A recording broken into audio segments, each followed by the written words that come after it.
Hello and welcome. I am Ramayad and I am Director of the Africa Center at the Atlantic Council.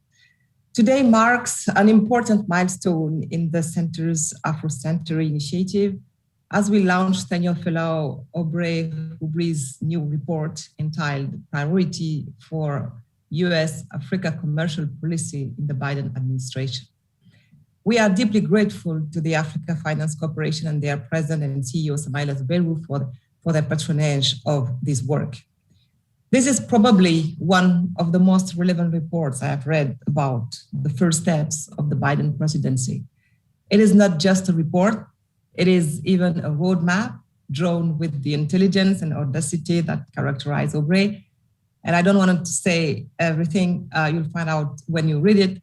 As Aubrey notes in the report, there are many regions of optimism based on the new administration's early actions on Africa. Be it's reversing hurtful travel bans, appointing a historically diverse cabinet, or restoring a more traditional tone in Washington, D.C.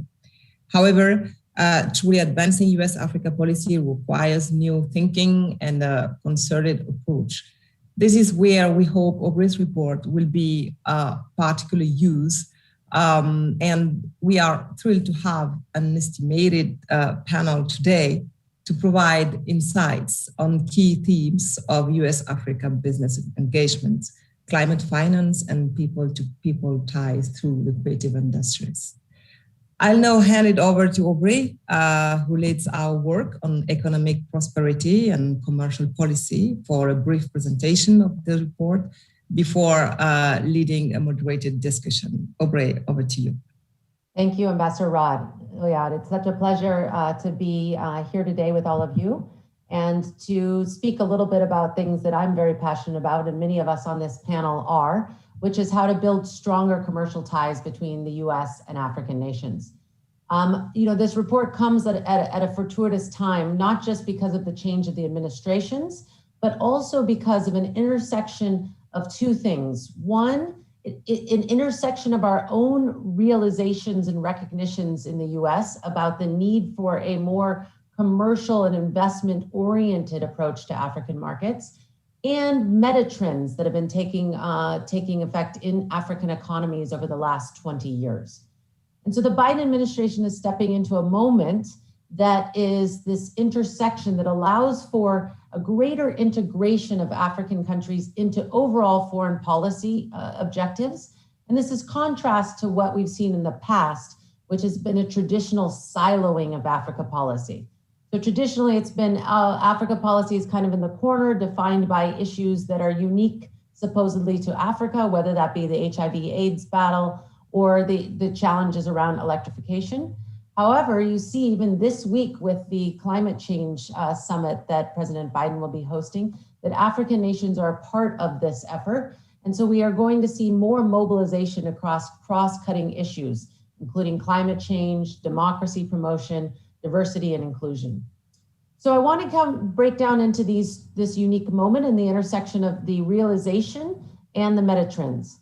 So when I talk about the realizations that have happened in Washington in Africa policy, I'm talking about the last 20 years where we saw a shift from aid to trade, which was represented by the African Growth and Opportunity Act, which became law 20 years ago. So that shift from aid to trade happened.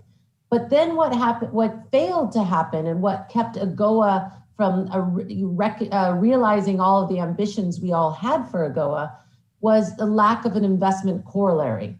And there wasn't enough investment into productive capacity into African markets that would allow then for the exports for the world to consume, including in the US market.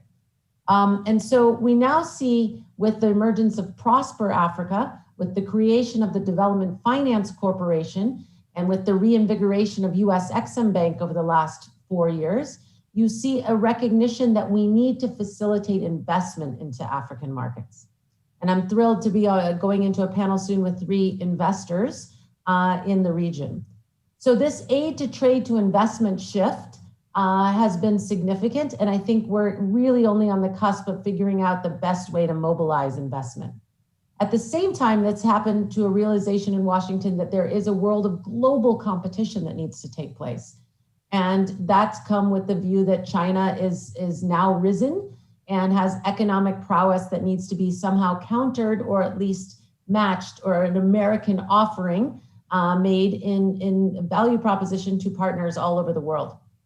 And so this realization is happening in Washington intersect with these meta trends in African markets that include them being the youngest, being increasingly connected, increasingly urban, and increasingly integrated. So young, connected, urban, and integrated now define African markets.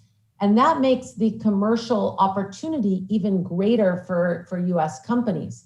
Because now when you have young, urban, connected consumers, they're easier to reach in cities. It's not the last mile, costly last mile problem that has defined the last 20 plus years of business in emerging markets.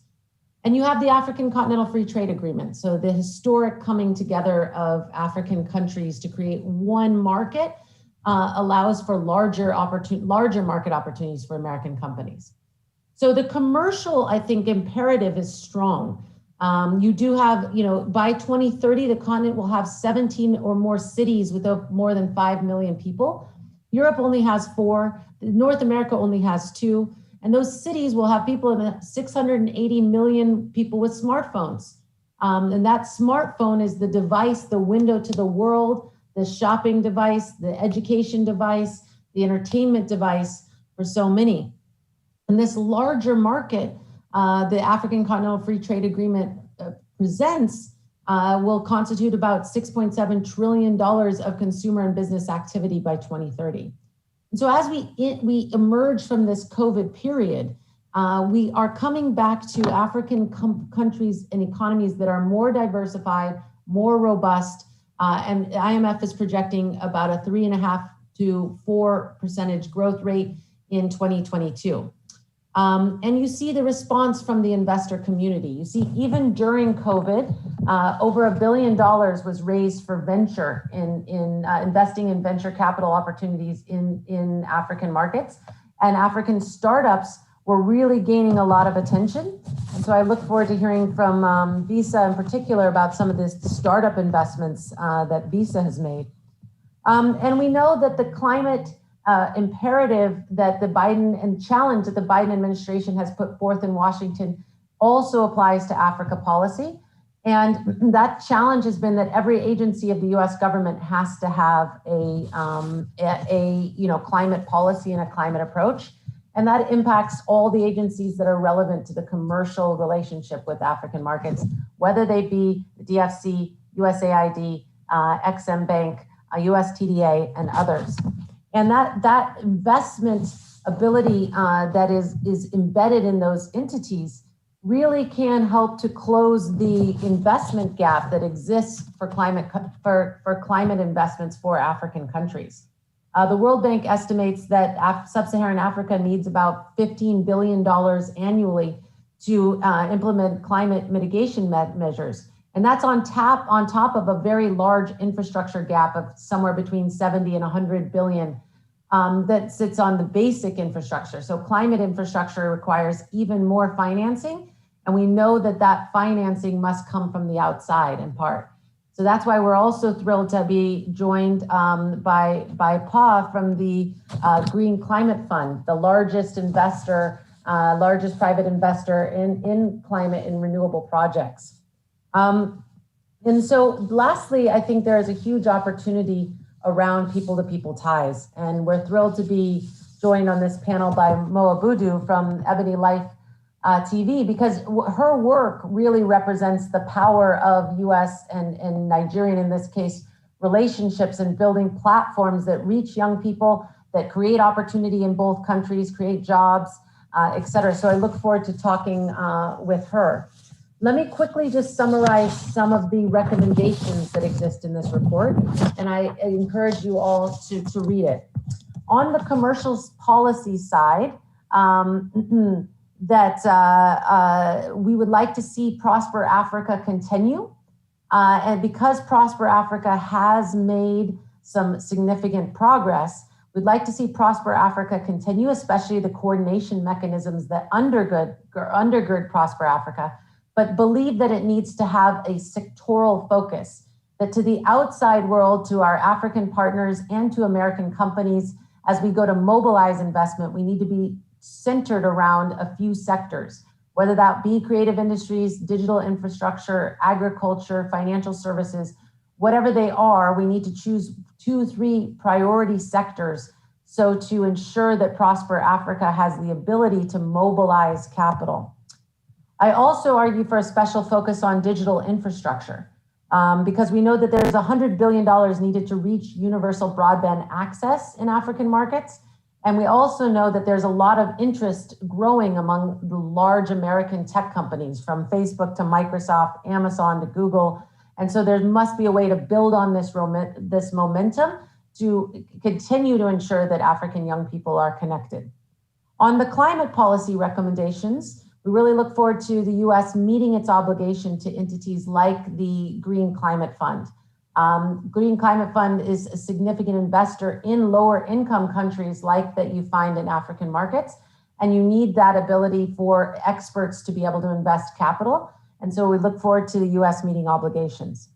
In terms of flagship initiatives, we'd love to see the Biden administration create a commercial core, an update to the Peace Corps, a Peace Corps of the future that is focused on MBA skills, getting young people, young Americans out in African markets to work for some of the companies that we have on this panel, but also to support DFC activities and to do so maybe for debt forgiveness of their student loans in the US. There could be a very interesting platform created that way.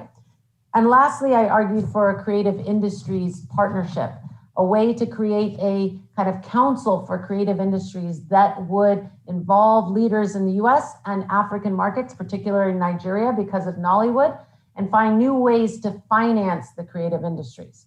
So with that, I want to turn to my esteemed panel and begin the conversation around what can be done, what companies are already doing, and how we can build on progress.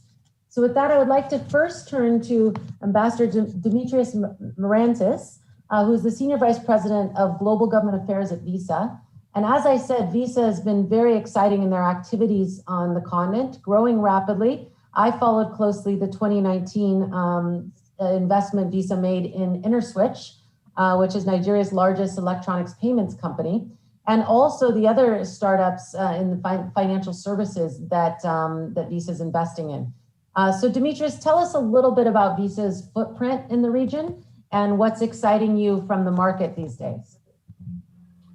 Oh, Aubrey, thank you so much for having me here today. And what a great tee up to this discussion. I particularly love your characterization of young, urban, connected, and integrated, because that's exactly what we're seeing at Visa. And that's exactly why we're just so incredibly excited about Africa and the business opportunities that are there.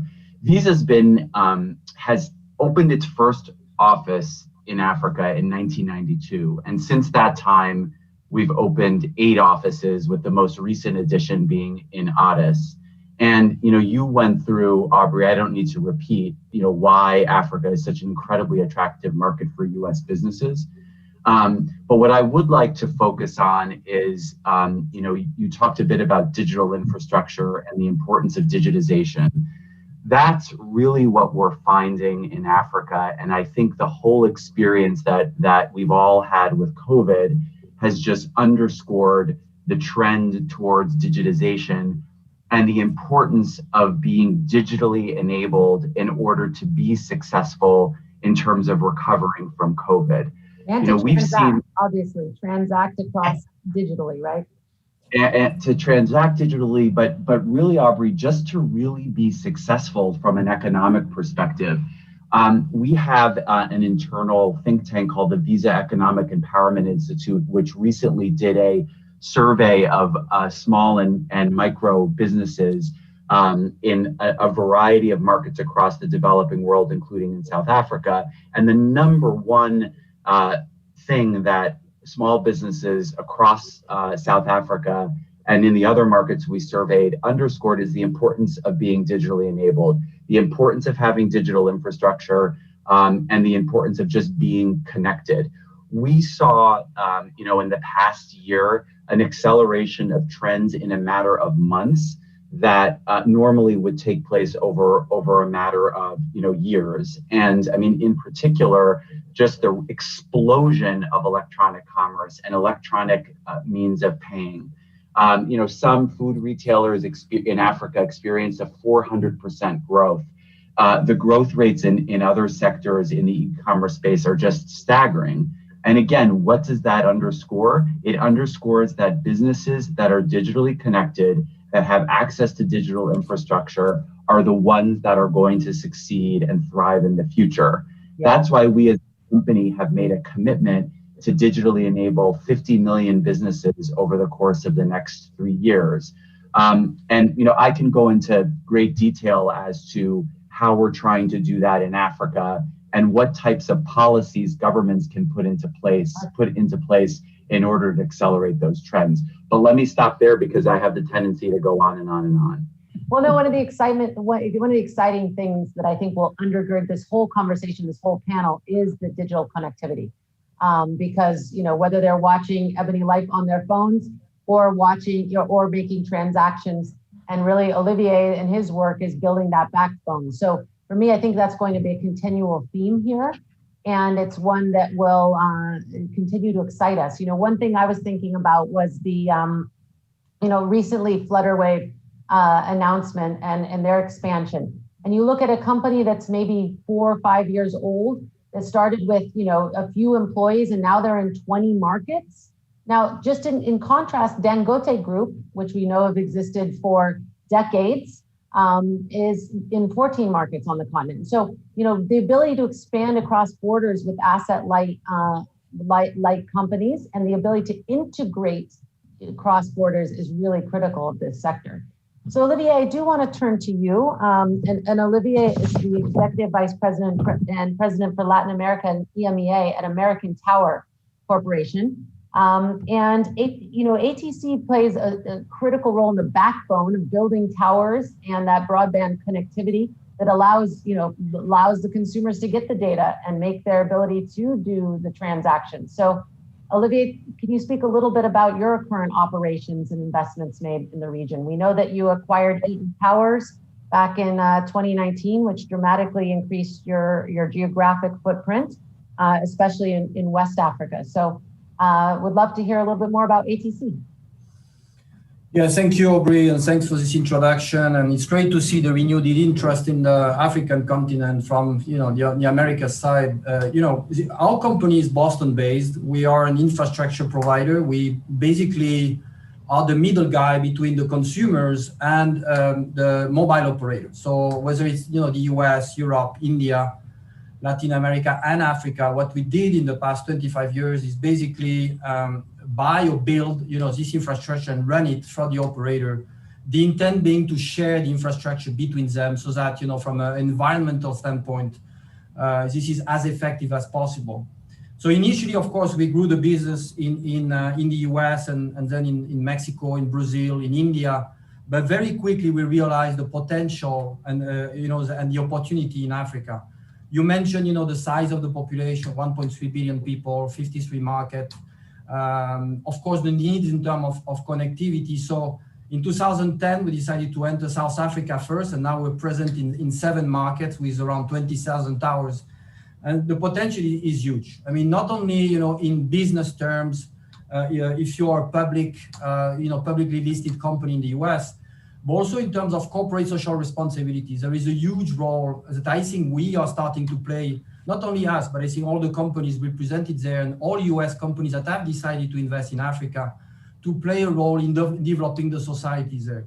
Just to give you an example, on the tower side, on the telecom side, very difficult to have access to electricity. So we need to bring solutions to the communities, through technology. It started with diesel generators, to enable those towers to work. Now we invested heavily in people and in technology around wind energy and solar energy, also to make sure that we have sustainable solutions to enable our towers to work. Connectivity for the unconnected. So, trying to reach out also the rural areas of Africa, to bring the internet, to bring the basic connectivity. So we developed what we call digital villages, and there is no kind of business interest there. It's just, to support the communities locally where it's difficult, to get towers and infrastructure in general, so that together with the municipalities, the local communities, all the operators, we could bring this connectivity to the masses in Africa. Yeah, one of the things that I've been following closely has been the kind of second wave of the internet revolution in India. And a lot of that has come because of the accessibility of data and how the cost of data has fallen so dramatically in India, partly because of Reliance Jio's investments. But, one of the reasons, I think there can be an explosion of economic activity if the price of data falls in African markets, and it's going to take increasing investment. How do you see that in terms of ensuring that people have not only broadband, but data? That's how most people are consuming their internet in African markets. I think the start is really on the regulatory agenda of the government to ensure that there is enough competitiveness in the market so that the local players, can compete and bring the best services at the lowest cost to the consumer. So the good news is that, in Africa, we have big mobile operators, international players that have invested heavily. You mentioned India. So Bharti from India is present in multiple countries there.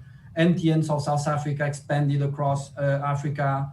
Orange from France is heavily also in around 20 markets, and the same with Vodafone from the UK. We don't have US operators present in Africa, so that might be an opportunity.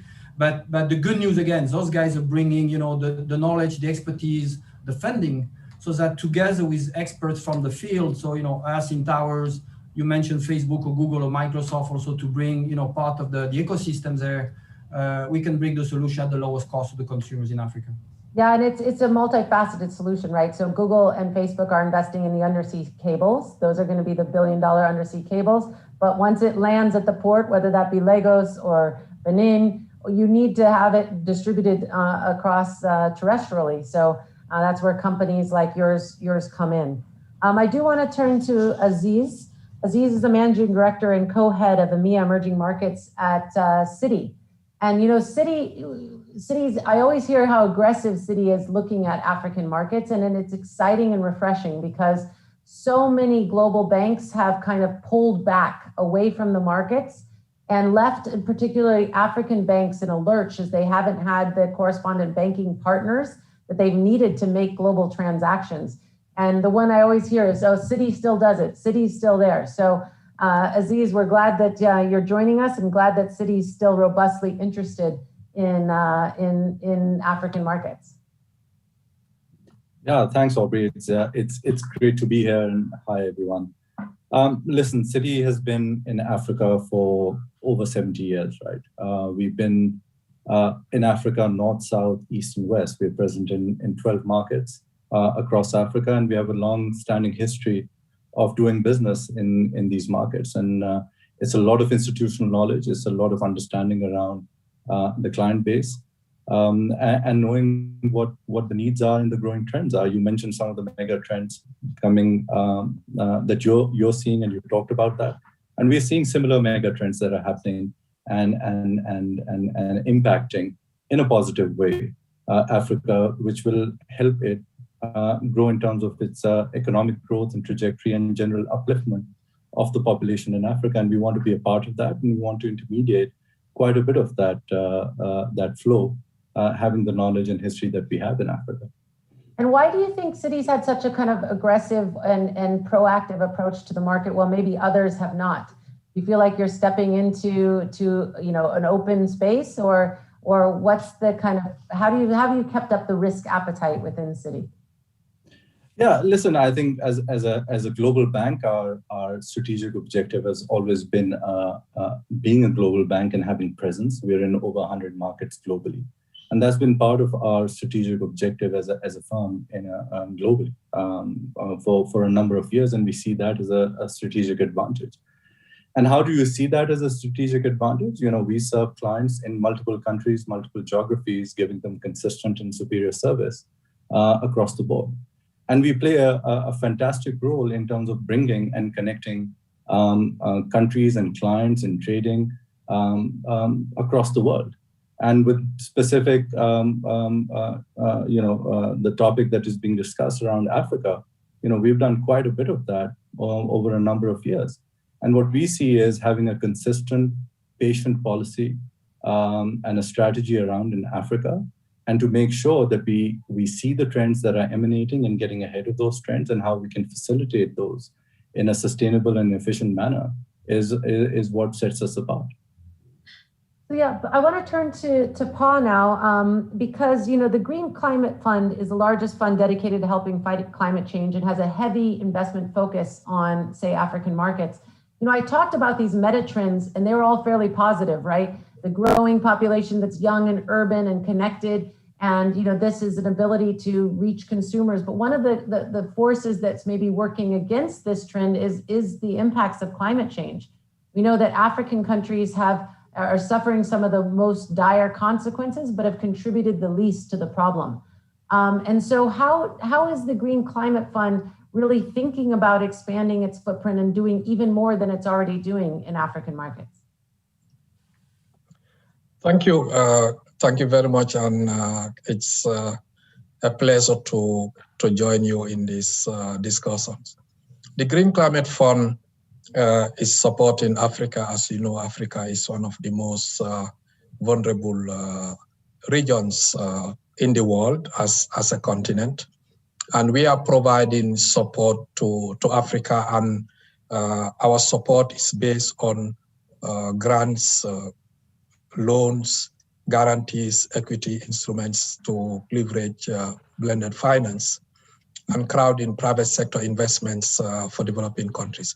Now in Africa, what we are doing is already providing funding to approve and projects under consideration that would create opportunities to develop innovative instruments in African markets.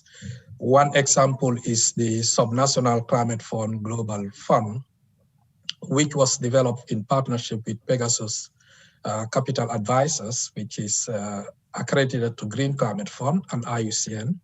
And this brings positive disruptive innovation in the way that subnational climate projects are structured and de-risked and then funded by the private and public investors in 42 countries worldwide, including 18 African countries. The Green Climate Fund's anchored commitment of $150 million in this investment is essential in the fact that the investment risk is reduced through first loss position of the Green Climate Fund and then unlocking future investments. Now, through this Subnational Climate Fund, it is helping financing the gap for between 5 to 75 million low carbon and climate resilient infrastructure projects. And this particular project includes resilient infrastructure in water and sanitation, retroactive agriculture and aquaculture, urban development solutions, waste optimization, renewable energy generation, and energy efficiency while promoting nature-based solutions. Yeah. So this project is benefiting almost 17 million people worldwide and is going to avoid emission of 630,000 tons of carbon emission. And Pegasus would mobilize 750 million, while the GCF provides 150 million. Yeah, I think, Paul, that's a great example of how we can create structures that de-risk investments into climate finance and unleash the trillions that are being set aside to green investing.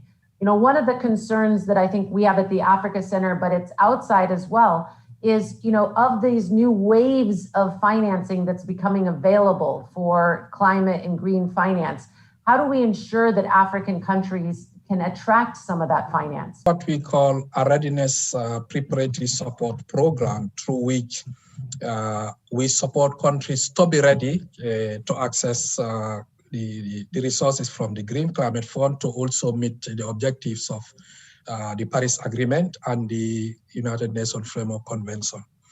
And through this, we first strengthen the capacities of the focal points that are the national designated authorities of the respective countries and support them in developing what we call a country program. So the country program is what brings in the objectives that links the national determined contributions and the climate change strategies and priorities of the countries, through which they would develop priorities of programs and projects that would build a resilient infrastructure or reduce the emissions in their economies.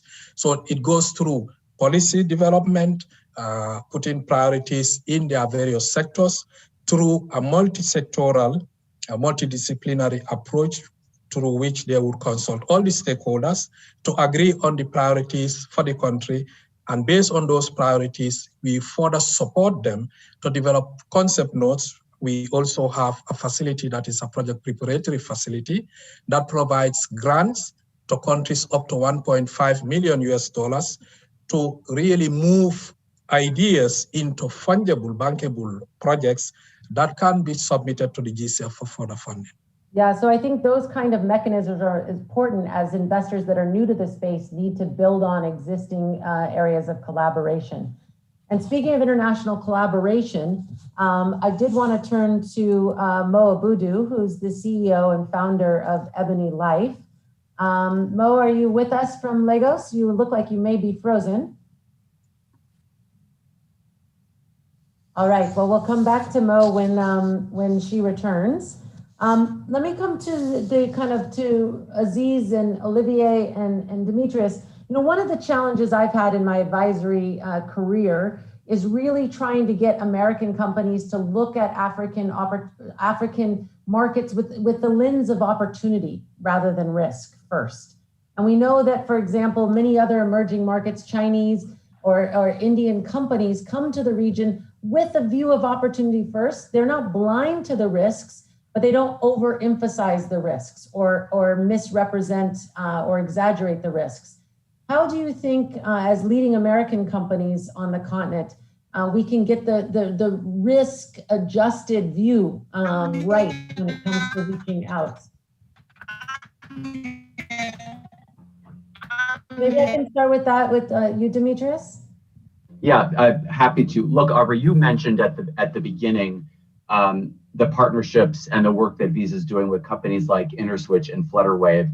There is just unbelievable opportunity and so much exciting work underway across countries in Africa. You know, we're doing a lot of work with fintechs across the continent. For example, in Cote d'Ivoire, we have a partnership with a small startup called Weblogy, which we're working with them to help develop digital wallet solutions. And as a result of our partnership, Weblogy is working to develop products to serve first-time entrants into the financial services space, in particular targeting Abidjan-based taxi drivers. But we have partnerships across the continent. So I'm glad you brought that example up, because we have a question from our audience about the SMEs and micro businesses, and how does a small company in Abidjan, a young startup, find Visa? Or how does Visa find these small companies? How are those linkages made? That's a great question, Aubrey, and we're doing a ton of work to try to facilitate that, to make that happen. So let me give you two examples. One, we host a competition. It's an innovation competition called the Visa Everywhere Initiative. And we just had one very recently in Addis. And it's an opportunity for fintechs to come together and work in terms and how they're going to deliver innovative solutions to help deliver digital payments to underserved sectors of Africa, whether it's in rural and underserved areas, or whether it's in areas in urban sectors that have yet to be penetrated. And that's been a super successful way where we've developed lots of relationships with fintechs across Africa. We also have a fintech initiative called our FinTech Fast Track program, where we, essentially have opened our APIs and really work to accelerate the ability of fintechs to take advantage of our network, so that they're able to develop their own products and services based on the Visa platform. And it's been extremely successful. And we have great examples, whether it's in Cote d'Ivoire, whether it's in Ghana, whether it's in Nigeria, whether it's in Kenya, South Africa, name the market, and we're working with fintechs there. And it's just a great example of the need for companies across the ecosystem to partner with each other, because no one company can do this work, this digital transformation work alone. We need to be working in partnerships with companies big and small. And sharing those success stories is one of the ways we can kind of demystify the markets, right? And address the risk. And Olivier, I'm sure that within your operations, you guys as well are able to engage with local contractors, local businesses, SMEs. How do you interact with SMEs in your supply chain? Well, to answer your previous question, which I think was very interesting, Aubrey, I mean, remember, historically, this is a continent that where US interests were not necessarily well represented, right? France, the UK, even Italy were historically more present in Africa. And then if you add to it the complexity operationally, to manage operation in Africa, I think that's kind of the hurdles that many US companies still see when they look at Africa. But again, if you think more in the long run, creatively, to tropicalize the way you're working in such, different environment like Africa, you'll be successful. Again, because the potential, the creativity of the people, you're mentioning the SMEs and the talents there, we find plenty of people, with a lot of energy, ideas, and creativity to help us in Africa. So vendors, on the procurement side, of course, to provide us with the right, raw material to run, build, and operate the towers. Talent for our own operations, interest for those guys also to move intra-country. So we have a lot of people very interested to start in Ghana and then move to South Africa, then to Kenya or to North Africa. So a lot of, I think, of opportunities definitely to engage with local talent and local people. And Aubrey, if I may, just because you asked about risk and we're in the business of risk, and balancing that with opportunity. I think that was your question. I think one has to take a long-term view. There are always cycles, economic or otherwise. And as investors, while the opportunity is there, we have to have a view of taking a longer-term view around and seizing those opportunities. I think that is a very critical thing. A short-term investor and a short-term view, you may catch it on the right side of the cycle. You may actually come on the wrong side of the cycle. I think you laid it out in terms of the opportunity that the continent presents. Youngest population is getting connected. There's a lot of stuff happening, right? So I think a slightly longer term view.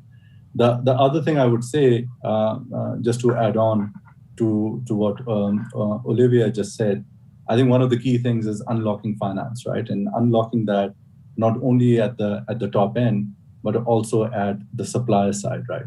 So, and even at a lower level around the microfinance side. So supply chain finance has become of critical importance, and how you unlock and provide efficient financing to smaller suppliers, to larger corporations. I think that is a very big focus area for us. The micro side, eventually end consumers and growth is very critical for any economy. And the digitization that is happening and at the pace that it is happening, and the sort of combination of digital amongst many sectors, but especially on the micro side, has been key. We helped finance 4G Capital in Kenya, which is a fantastic sort of a combination of digital micro lending. 86% of their clients or even higher are female. They use digital platforms and they needed financing, and we used some of the developmental financial agencies and intermediated those agencies to help provide financing to what is a very critical component in aggregate to any economy. Yeah, thank you, Aziz. And we are having challenges having Mo on video, and I think that's partly because we need more investments in digital infrastructure, but we have her with us. And Mo is someone I've known for a long time. I think we first met around a visit I took with Steve Case to Nigeria, where she did a wonderful job moderating. So I want to stand in her footsteps and is a great moderator. But Ebony Life Media has been so fascinating in the last couple of years. She has content deals with Netflix, with Sony, with Will and Jada Pinkett Smith's Westbrook Studios, with AMC Networks, and you see this expansion of creative industry interest in African markets, with almost every major American music label opening offices. And so Mo, tell us a little bit about what's going on with Ebony Life Media and the way you've been able to build these innovative partnerships. Aubrey, hi. I'm sorry, guys, that I've had to turn off my video. Yes, so we definitely need more investment in internet connectivity. That's definitely one area. But not to say that we don't have connectivity, because we do. I've seen a massive improvement in the amount of connectivity that we do have. But just to say that, you know, the business opportunity for us in the entertainment sector is, you know, without it sounding like a cliche, it really is massive. And, you know, we can testify to that by, when I look back from 2018 to 2021, and I'm saying to myself, the amount of deals we've been able to get done with international, you know, production studios, really, it's been unprecedented. Now, it's not as if we haven't been out there pitching these projects for years prior to, you know, 2018. But I think it's about, you know, those businesses and those production studios, and they are run strictly, you know, like businesses, like any other sector.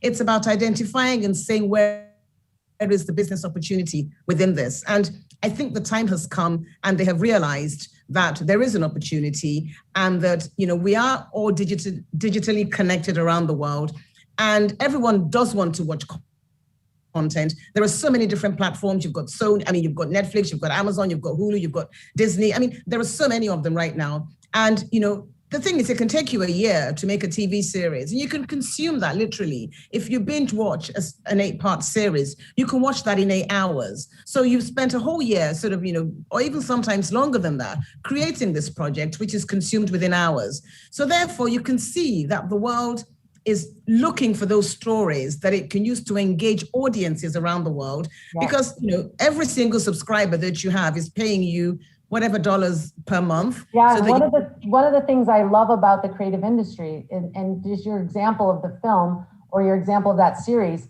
it's a non-rival good.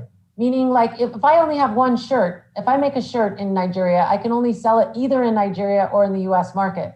But if you make content, it can be consumed multiple places all at the same time in different markets. It can be a domestic market production. It could be an export. And so Absolutely. That non-rival good is huge. Absolutely. Development aspect. I mean, yes. I mean, what tends to happen is that, you know, you can do all sorts of deals whereby someone is buying a particular window. But I have to say that most of the streamers are quite territorial in that they are looking at exclusive deals only. But that's not to say that you can't have a movie that you've made that's gone to the box office where your next window could then be a streamer. But a lot of the streamers are commissioning content that's going directly onto their platforms. And they're doing this Netflix every week, or to Amazon. You can see new shows that typically launched every Friday.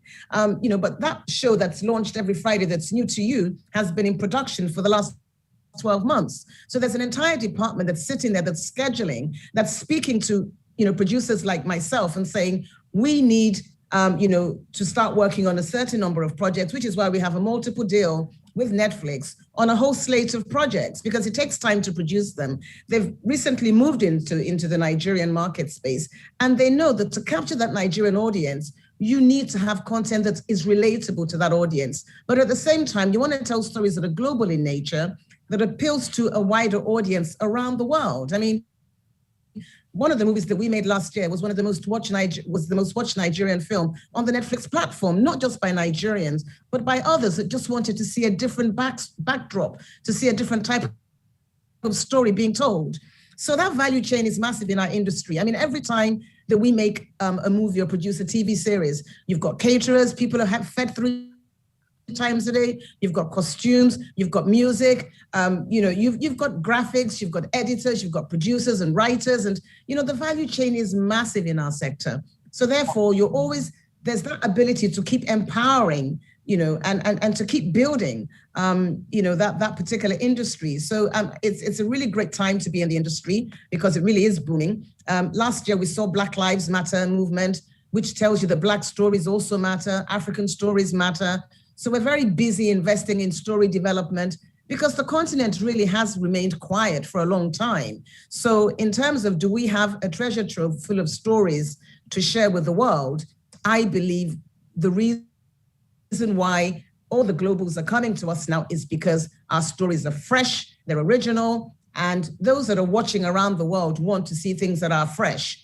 And as I said, at the end of the day, it is a business. They must keep getting their subscribers to keep subscribing. And the only way to do that is to keep giving them fresh, authentic content. Yeah. Speaking to the business side of it, what are the constraints to growth of the industry? You know, one of the challenges you historically saw in Nollywood was because they couldn't get financing and letters of credit, and the banks, for example, didn't recognize the value of the industry or the business models, that they often had to make low quality films and just make a quick one, sell it, get money, make another one, quick, make it money. They couldn't have the financing cycles that they need.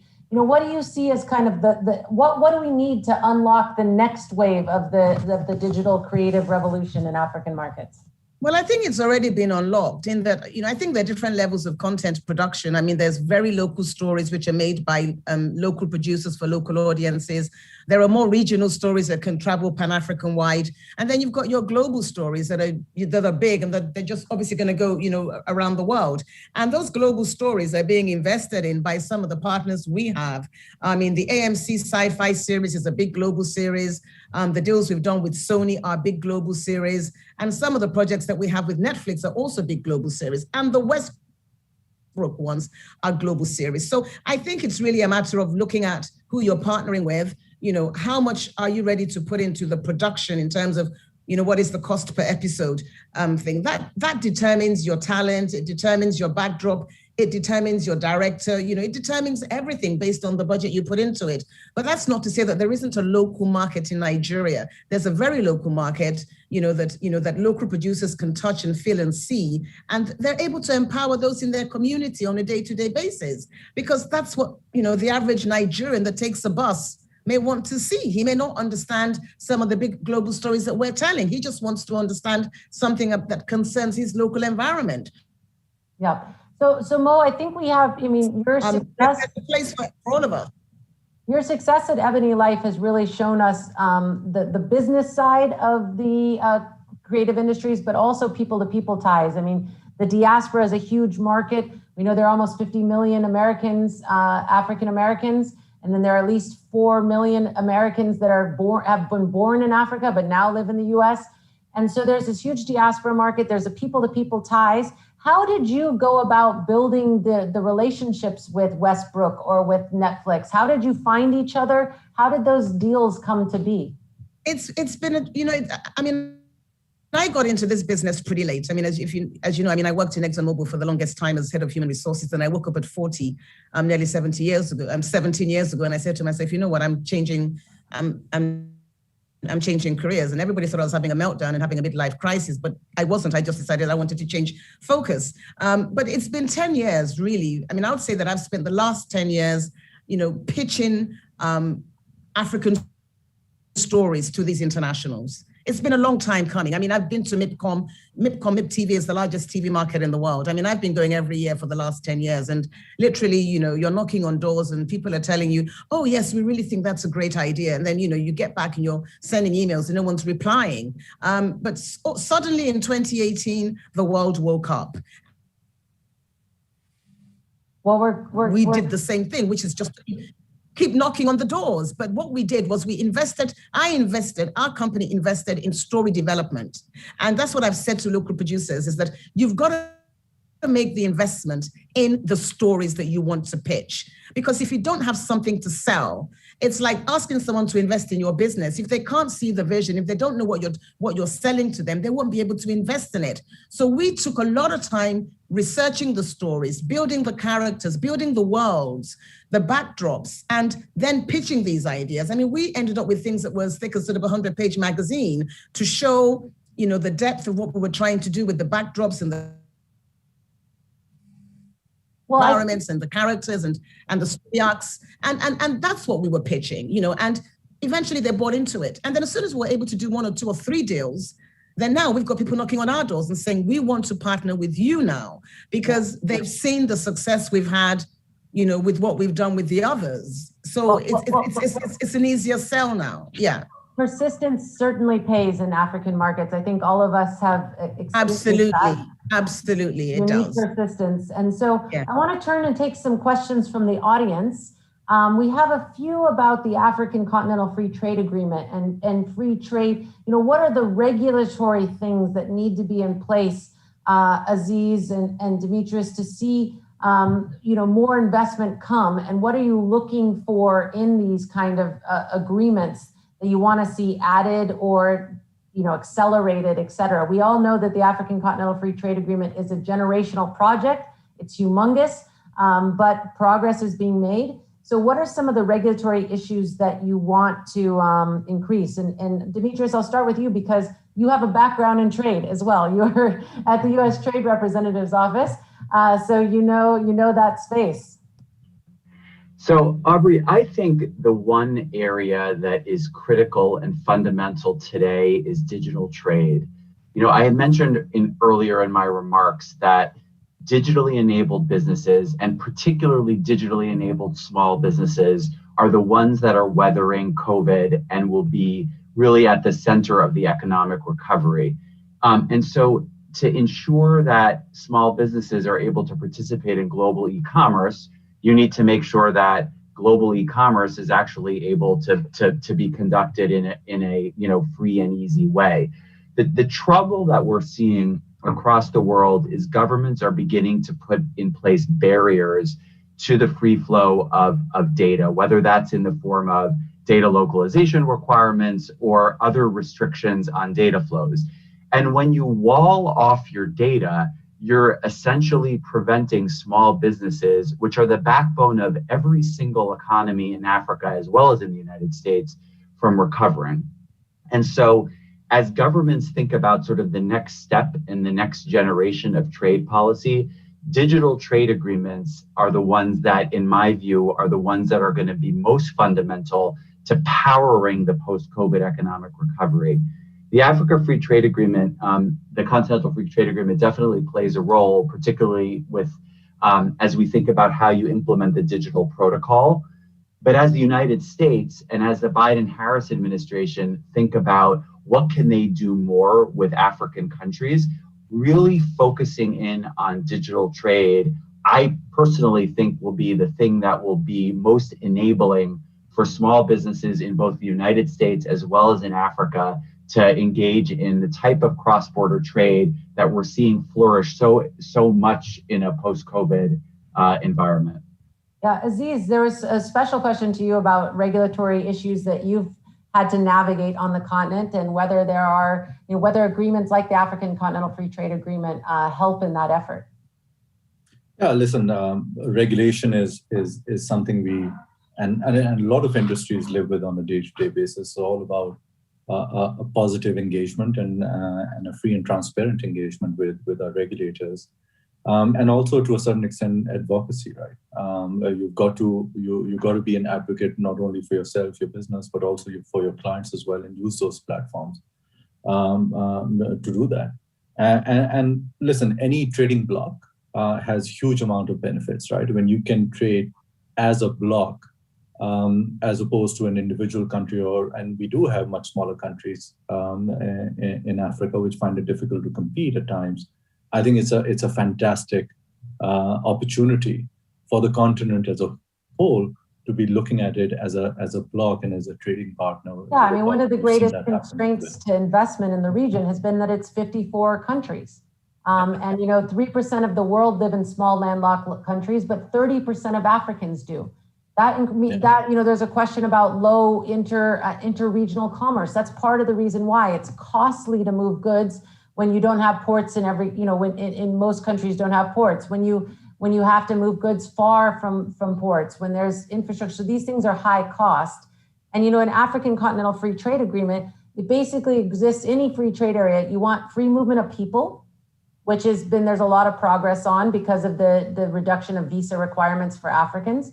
You want free movement of goods, which is a lot of what this Continental Free Trade Agreement is about. but you also want free movement of capital, which is what you're in the business of doing. And Demetrius as well, with this digital movement of capital and the ability to move money, remittances, inter-country, between countries, payments between businesses, between countries.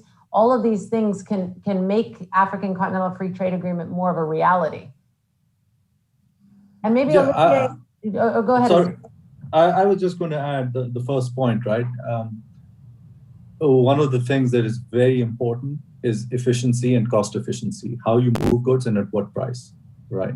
So having that kind of infrastructure in place, especially given the fact that we have quite a few landlocked countries, access to seaports and an efficient way to move goods should be the number one priority as well, right? When you look at putting a free trade agreement in place, you also need to provide goods to go out as well, or import goods, right? So that efficiency in terms of port logistics and just general logistics is going to be critical as well. Yeah. Olivier, I would like to turn to you on this question. Is there anything in the African Continental Free Trade Agreement you think is super relevant to ATC's business? And then to also ask, have you really engaged with US entities, whether they be DFC, XM Bank, and what do you think's really worked with that, and what could be done better to help other companies maybe less familiar with the markets than ATC? Yes, thank you, Aubrey. I mean, the first thing that I think is working is the public-private partnership. So what we do, together with our colleagues from other sectors coming from the US, is engaging with the local communities or local government to try to provide solutions to the needs of the citizen or the consumer. So by tapping into some of the universal funds, for instance, some of the government have been able together, with the support of US companies, to provide better connectivity. For instance, in rural areas where it's economically not viable for an operator, for a government to do that by themselves. So we've been quite successful there, I would say. The second piece is, how can we work better or closer with the US government or US supported entities to make, the transition to open, competitive and predictable business environment in some of the markets in Africa. We still have, the big untapped opportunities in areas and geography where it's still very, very hard to make business. Not only for US companies, we say for international big corporations. So I think there we are starting to engage. Prosper Africa is a great initiative, which I think is helping. We work very closely to local embassies, a US representative. Exim Bank is a key actor there as well. The banks like Citibank, also provide a key interface for us in the market. More to do, but I think we're on the right track. Yeah, I mean, for sure it is. I think outside of the large companies, if you look at the history of US foreign investment into African markets, you see it's still very dominated by large American companies, by truly global American companies that have to be everywhere in the world. And we haven't necessarily started or figured out a way to support American SMEs in this wave. I think that's incumbent on us to think about innovations that can push out the support that exists in American agencies like DFC, et cetera. I mean, I wonder if we actually did some kind of business survey through AmChams throughout America, how many American SMEs would have ever heard of the DFC, right? So these are some of the challenges that I think exist. But given your big platforms, Olivier, with lots of different suppliers, I think, working through companies' supply chains to push out the message of investing in Africa and to find ways to engage with entities like DFC can be helpful because you have many, many suppliers in the supply chain. Aubrey, just quick add to that. Sorry to interrupt, but that's again where digital trade becomes so relevant because it allows US small and medium-sized enterprises and US micro enterprises to be able to trade much more effectively in Africa. And as the Biden and Harris administration looks to, crafting a trade policy that focuses on the middle class, that focuses on micro and small businesses, digital trade is really a very, very efficient and productive way to go. Definitely. Paul, I'd like to turn to you with a couple of the climate-related questions. There was one around, the great climate assets of the region, say like the Congo Basin rainforests and the, Gabon rainforests. What's being kind of done to invest in these and ensure that they're safe, not only for African countries, but for the world, because we need the rainforest assets. And a second question about what's it going to take for African countries to really become producers of large-scale green energy that maybe can be exported as well? Thank you for these questions. On the Congo Basin, in 2016, when the Conference of Parties was held in Morocco, the heads of states and governments came up with 3 initiatives. One was on the Sahel, one on the island, and the third one was on the Congo Basin. So the president of Congo, Sassou Nguesso, is coordinating the initiative of the Congo Basin Blue Fund. We are working with them. About 16 countries in Central and East Africa are part of this, members of this commission. So we're working with them to see how we can support them to bring in projects that would conserve the forest and also ensure that their livelihoods are enhanced. So it's going to be a very big project. What they did is they came up with a series of projects, both national and cross-national, that would help also preserve the forest in Gabon all the way to Burundi. So we're working with them, one, to provide them with policy environments and also enabling environment, and then project proposals that would support them. In terms of renewable energy, we have a series of projects that have been approved in Africa for energy from Southern Africa all the way to West Africa with the African Development Bank, the World Bank, and also the West African Bank. Currently, we are also working on another project, which is the Great Green Wall, which would really, and that is in the Sahel for almost 17 countries, to really tap in renewable energy, greening the whole Sahel from to the communities, most of whom are small-scale farmers. And we would also be providing them with renewable energy. So Africa has the largest share of our portfolio in terms of financing, both in nominal terms and grant equivalent terms. And Pa, thank you again for joining at this late hour. Everyone who's, we appreciate a virtual round of applause for being up at 3 a.m. There is so much work to be done in so many other sectors that I often wonder how our sector can become a priority. Of course, I would love for it to become a priority, but there's education, there's health, there's transportation.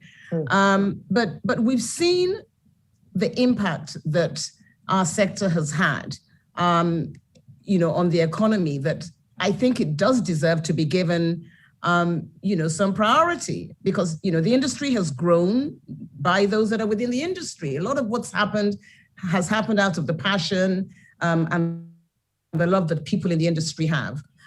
So is there anything, I know that, the Bank of Industry and recently the Central Bank also started, a fund, where's the fund? But looking to get grants and to be given, you can't give, it's like any sector. It's got to be run, using the same, business principles like any other sector. So I yes, I know that culture is culture, and, different governments have invested in culture and, sort of the arts and things like that. And yes, should we be doing more of that? It would be great to do more of that. But I think in terms of the sector standing on its own and growing, we're going to have to look for those investments from all over the world that are going to say, I want to come and partner with Ebony Life or Ebony Life 2 or Ebony Life's competitor to grow the sector and to collaborate. We've got to use the same business principles that's used in any sector, because if not, it's not going to be sustainable. It has to be sustainable. So those are my own personal opinions on how, government can provide an enabling environment. You can give tax rebates. You can give tax breaks. You can give, in South Africa, I know the DTI work, you can sort of go and shoot in South Africa, and you get all sorts of rebates. Yes, there can be more of that. There can be more incentives to get the industry sort of working. But I think the same business principles need to apply. Can we get cheaper money? It would be great to get cheaper money. There is some cheaper money out get more, because we know the sector can grow and it can certainly be, can empower a lot more people when we look at the number of young people that we have in our population today. Yeah. Thank you, Mo. So with just our last few minutes here, I'm going to turn to Demetrius, Olivier, and Aziz and say, okay, we are at this moment, this unique moment, as I outlined in my report. We do have an opportunity. The Biden-Harris administration is shaping policy. Are there any big ideas you have that you would like to see realized? Demetrius, I'll start with you since you've already kind of said something on digital trade. I think, Aubrey, small businesses, consumers, and the financially underserved to really participate in what's going to be an explosion, a post-COVID explosion of digital transformation. So that's what the focus should be. I think the Biden-Harris administration has the opportunity to do it in several parts. It can be through, a freestanding digital trade agreement with African economies, as well as a much more focused digital infrastructure play through the DFC and other agencies. So that's what I think I would recommend strongly. Yes, I agree with you on the digital focus, digital infrastructure. I think it's an area where the U.S. can really shine and builds on a lot of our competitive strengths. So Aziz, I'll turn to you. Is there a big idea that you would love to see? I don't want to steal Olivier's thunder, but I think infrastructure is going to be very key. And it's not just about digital infrastructure, there's physical infrastructure, which is of great need. And I think from a US administration perspective, it's a great opportunity, I think, to be involved, whether it's through DFC, through many other agencies that the US has, to enable the mobilization of capital in a cost-efficient manner. I think that's just a huge advantage that the US has. And at the same time the current time presents a tremendous opportunity in this space specifically. Yeah, and to address the real risks. We were talking earlier that there's often a view of African markets through the lens of risk in the US. And it's not to say that there aren't any risks. There's real currency risks of doing business in the region. There's a challenge of education of the markets because there's so many. There are real risks, and hopefully the companies can engage with US agencies to address those real risks and education gaps, so then we can get on to focusing on the opportunity part. Olivier, what would you like to see from a kind of Biden-Harris administration big Africa policy idea?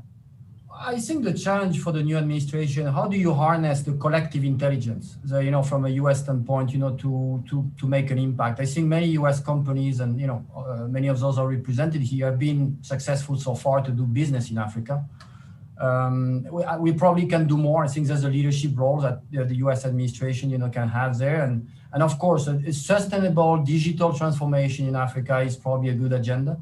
I add the sustainable because, clearly in our sector in particular, it has to do with energy management and operating, telecom equipment. And definitely this is both a challenge and opportunities there because of lack of electricity. So I think we have a common agenda there, definitely, the companies that are present in this forum to look at that together with the government. Yeah, I think there is definitely deep synergies between Power Africa, because you need to power the digital world, right? So you need the Power Africa that's going to come and help to ensure there's electricity, a digital infrastructure initiative that was originally launched at OPIC Connect Africa that could certainly be enlarged under the DFC, and then also the financing to go with it and the digital finance fintech players. So there's real synergies that we can build on. So I want to thank everyone, first my esteemed panel for joining and spending the time today. Especially Pa, so late for you. Mo, it's late for you. It's really a pleasure to have this conversation. I want to thank the audience as well for taking the time, and to say to continue to follow this discussion and debate. I'm open and reachable on the report. Everyone can download it from the Atlantic Council's website. And we will be having many events. We're in the process of relaunching the Africa Center and have stunning events lined up in May. One of them is on climate finance and making climate finance inclusive and ensuring that African countries have access to the climate finance resources. So we invite you all back to our next events, and thank you for joining today. Thank you. Thank you guys. Thank you. Thanks a lot, Aubrey. Thank you. Thank you. Bye for now.